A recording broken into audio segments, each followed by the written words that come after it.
नोटों की अलमारी वाले धीरज का तस्वीर वायरल हो रहा है। तस्वीर लीक होने से भारी मुश्किल में है।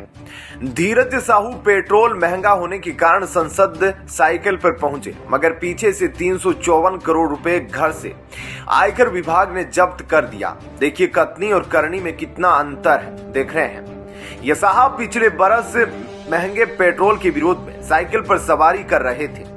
जनाब कि यहाँ 350 करोड़ नकद निकल चुके हैं और गिनती अभी भी जारी है। महंगाई के विरोध में साइकिल चलाने वाले कांग्रेस सांसद धीरज साहू की कहानी, अब तक 350 करोड़ बरामद। झारखंड में टैक्स चोरी मामले में आयकर विभाग ने कांग्रेस राज्यसभा सांसद धीरज साहू के झारखंड, ओडिशा, पश्चिमी बंगाल और रांची स्थित 9 ठिकानों पर छापा मारा। इनमें से रांची में धीरज साहू के घर पर अभी भी गिनती जारी है। इसके अलावा सभी जगहों पर लगभग नोटों की गिनती पूरी कर ली गई है। धीरज साहू के घर पर 6 दिसंबर को छापेमारी हुई। मीडिया रिपोर्ट्स के मुताबिक इस छापेमारी में अब तक नोटों से भरे 176 बैग बरामद हुए। इन नोटों को गिनने के लिए 50 अधिकारी और 25 मशीनें लगी थी। धीरज साहू के अलग अलग ठिकानों से अब तक 350 करोड़ से भी ज्यादा का केस बरामद हुआ है। इनकम टैक्स द्वारा की गई अब तक की छापेमारी में धीरज साहू के घर से सबसे अधिक काला धन पकड़ा गया है।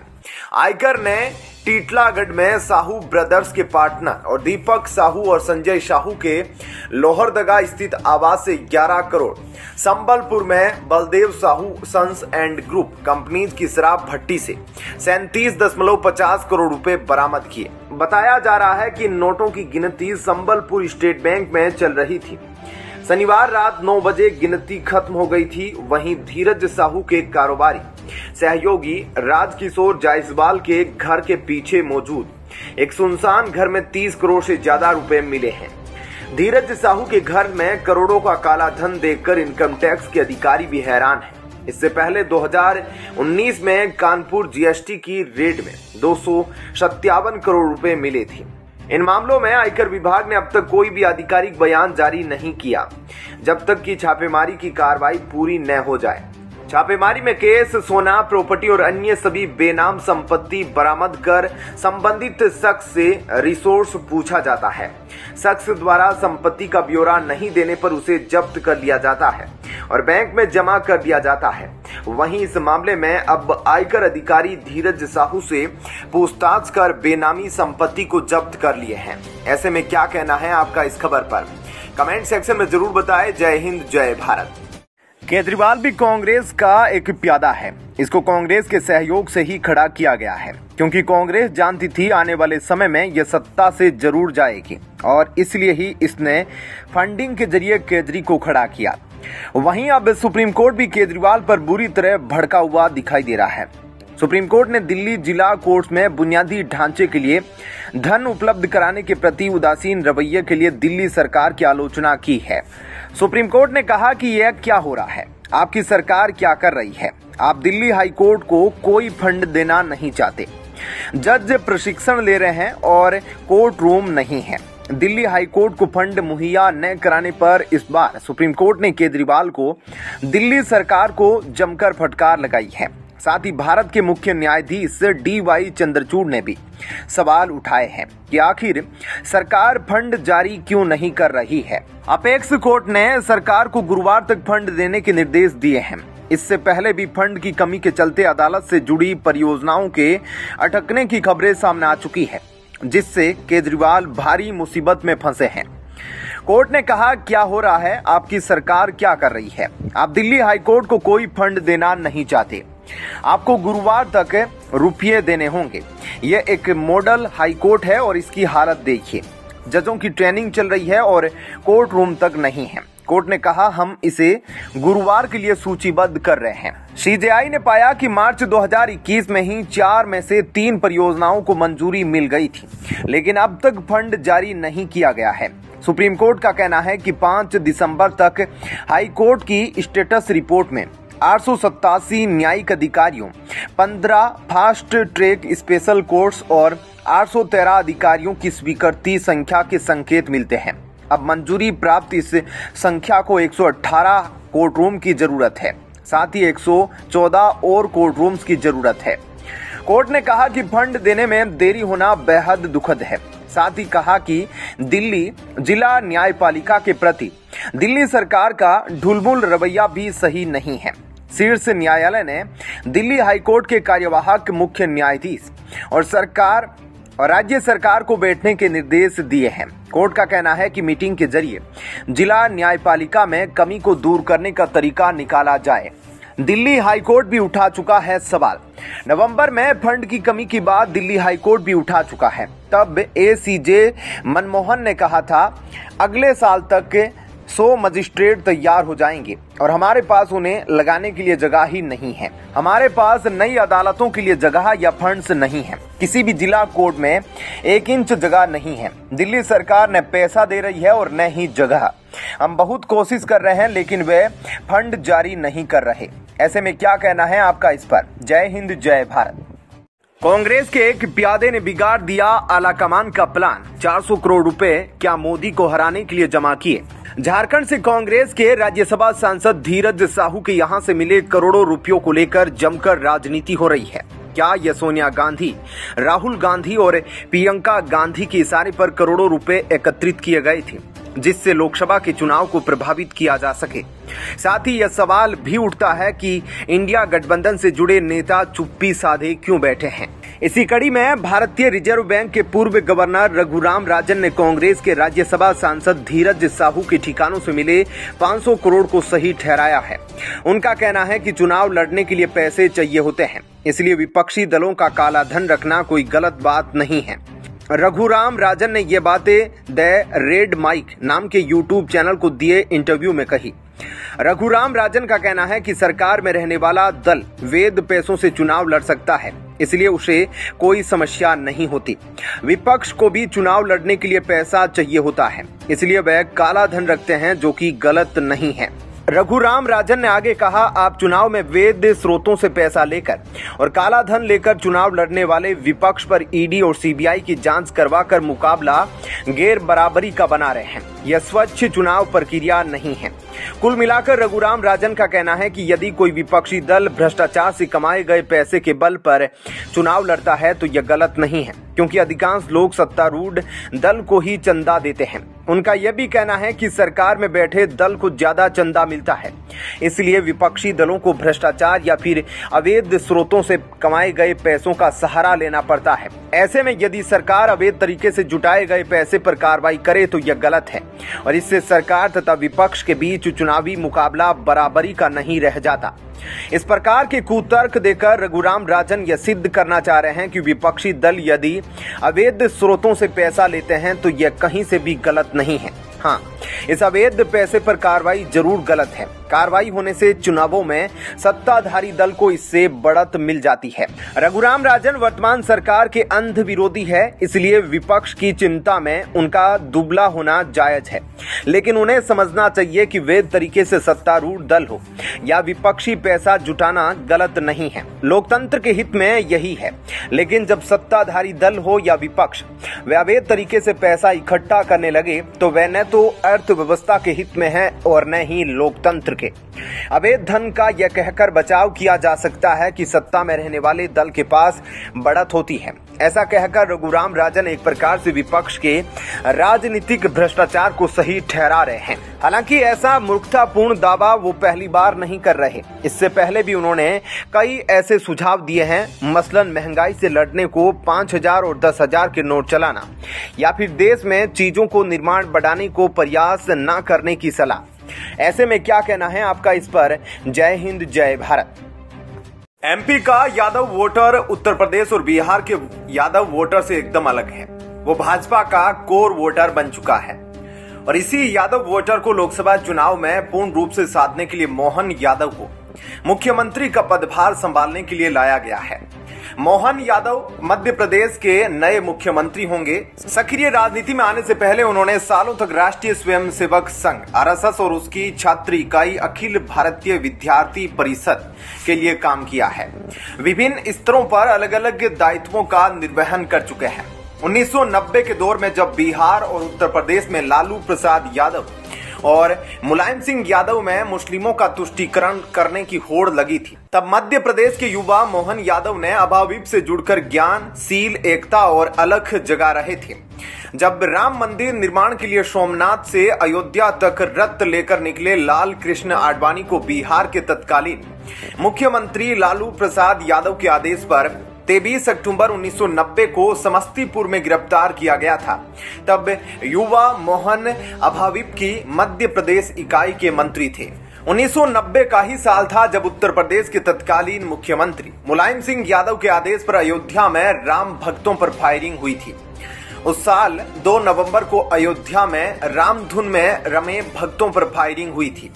अयोध्या की गलियों में राम भक्तों को दौड़ा दौड़ा कर निशाना बनाया गया था। 3 नवंबर 1990 को जनसत्ता में छपी एक रिपोर्ट में लिखा गया, राजस्थान में श्री गंगानगर का एक कार सेवक जिसका नाम पता नहीं चल पाया है, गोली लगते ही गिर पड़ा और उसने अपने खून से सड़क पर लिखा सीताराम। पता नहीं यह उसका नाम था या भगवान का स्मरण, मगर सड़क पर गिरने के बाद भी सीआरपीएफ की टुकड़ी ने उसकी खोपड़ी पर 7 गोलियां मारी। 2 नवंबर 1990 को ही कोठारी बंधुओं की हत्या हुई थी। 20 साल के शरद कोठारी को घर से बाहर निकाल सड़क पर बिठाया गया और उनके सिर को गोली से उड़ा दिया। छोटे भाई के साथ ऐसा होता देख 22 साल के राम कुमार कोठारी भी कूद पड़े। एक गोली राम कुमार के गले को भी पार कर गई। उस दिन अयोध्या में किसी भी राम भक्त के पैर में गोली नहीं मारी गई थी, सबके सिर और सीने में गोली लगी थी। तुलसी चौराहा खून से रंग गया था। राम अचल गुप्ता का अखंड रामधुन बंद नहीं हो रहा था तो उन्हें पीछे से गोली मारी गई। रामनंदी दिगंबर अखाड़े में घुसकर साधुओं पर फायरिंग की गई। कोतवाली के सामने वाले मंदिर के पुजारी को गोली मारकर मौत के घाट उतार दिया गया। रामबाग के ऊपर से एक साधु आंसू गैस से परेशान लोगों के लिए बाल्टी से पानी फेंक रहे थे, उन्हें गोली मारी गई और वे छत से नीचे आ गिरे। फायरिंग के बाद सड़कों और गलियों में पड़े राम भक्तों के शव बोरियों में भरकर ले जाए गए। उस दिन मरने वाले कार सेवकों की संख्या को लेकर अलग अलग आंकड़े दिए जाते हैं। कार सेवकों द्वारा जारी की गई सूची में 40 कार सेवकों के मारे जाने की बात कही गई थी और उनके नामों की सूची भी प्रकाशित की गई थी। मुलायम सिंह ने बताया कि अटल बिहारी वाजपेयी ने उनसे 56 लोगों के मारे जाने की बात कही थी। वरिष्ठ पत्रकार हेमंत शर्मा अपनी किताब युद्ध में अयोध्या में लिखा है कि उन्होंने 25 लाशें देखी थी। केंद्र सरकार ने 15 कार सेवकों के मारे जाने का आंकड़ा दिया था, जबकि विश्व हिंदू परिषद ने 59 लोगों के मारे जाने की बात कही थी। लालू राम रथ को रोक देने का दंभ भरते हुए जीवन भर बिहार में मुस्लिमों के वोट बटोरते रहे। उत्तर प्रदेश में मुलायम सिंह यादव मुल्ला मुलायम का तमगा हासिल कर इतराते रहे। तब मध्य प्रदेश के उज्जैन का युवा मोहन राष्ट्र सेवा की अपनी धुन में रमा रहा।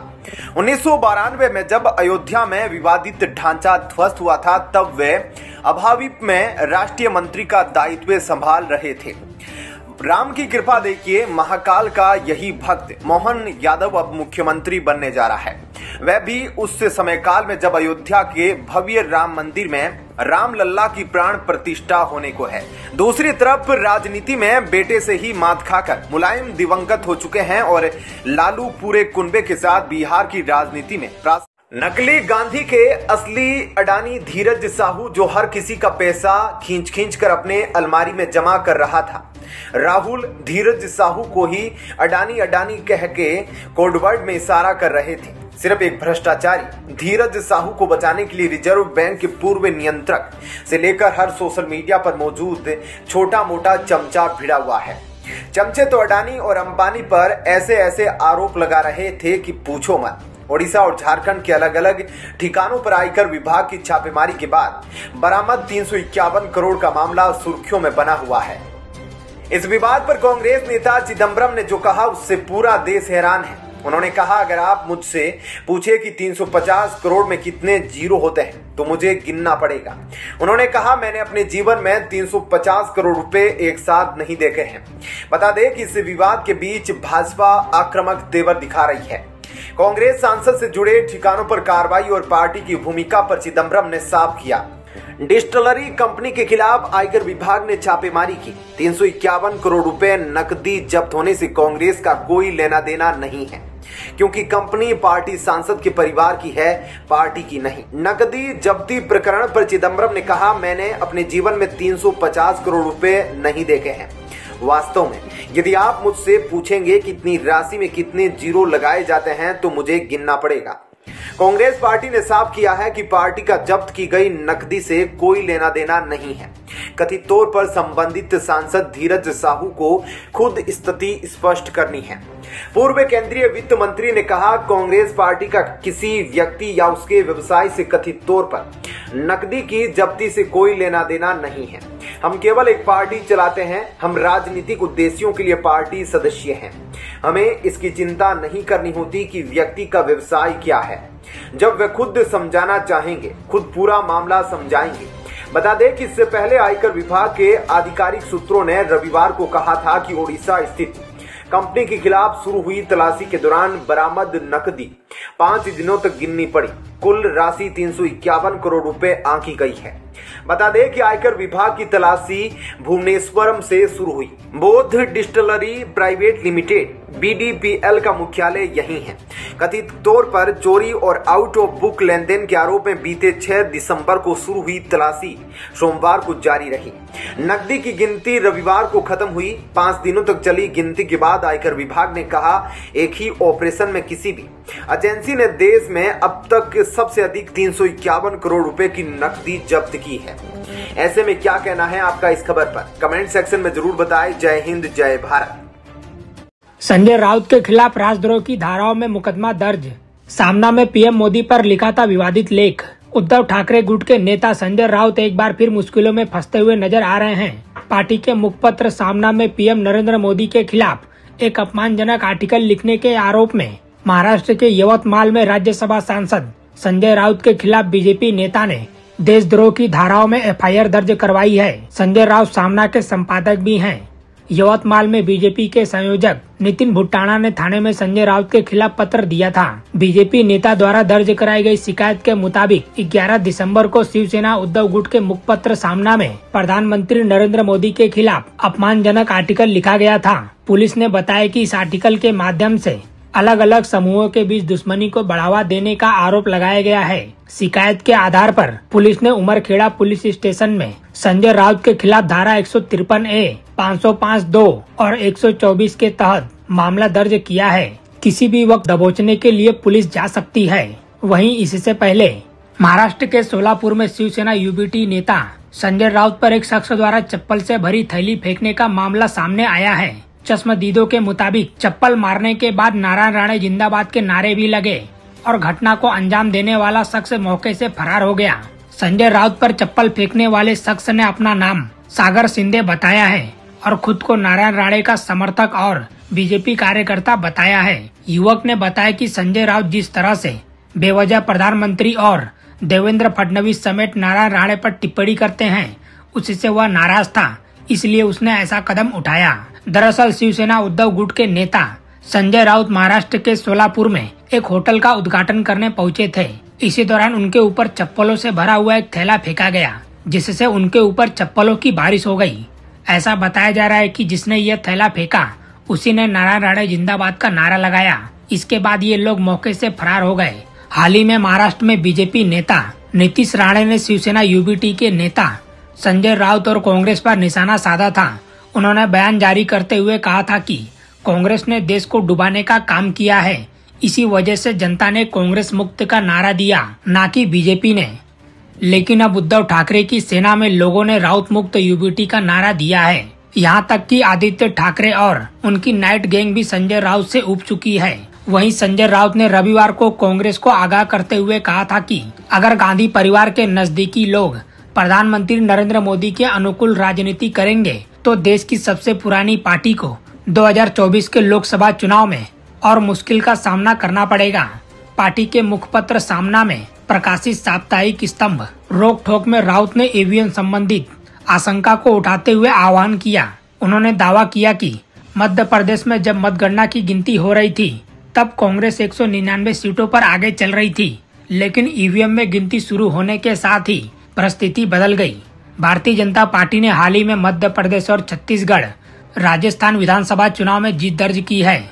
जबकि कांग्रेस तेलंगाना में विजयी रही। इन राज्यों में विधानसभा चुनाव के नतीजे 3 दिसंबर को घोषित किए गए थे।